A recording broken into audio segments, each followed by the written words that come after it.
অনেক কষ্টে এই 17 বছর আন্দোলন করে, যুদ্ধ করে, শ্রম দিয়ে, মেধা দিয়ে জনাব তারেক রহমান এই বিএনপিকে আগলিয়ে রেখেছেন। ঠিক কিনা ভাইরা?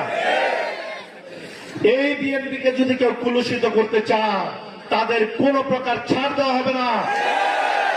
মনে থাকবে ভাইরা, অন্যায় কিন্তু আপনারও করবেন না এবং অন্যায়কারীকে প্রশ্রয় দিবেন না। মনে থাকবে, কারণ কি, অন্যায় যে করে আর অন্যায় যে সয়, দুইজনেই সমান অপরাধী। এটা তাহলে অন্যায় করাও যাবে না, অন্যায় সহ্য করা যাবে না।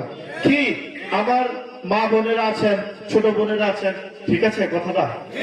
আপনারা এটা জানেন, জননেতা তারেক রহমানের স্বপ্নের সোনার বাংলাদেশ। এই বাংলাদেশে কোন অন্যায়কে প্রশ্রয় দেওয়া যাবে না ভাইয়েরা। আজকে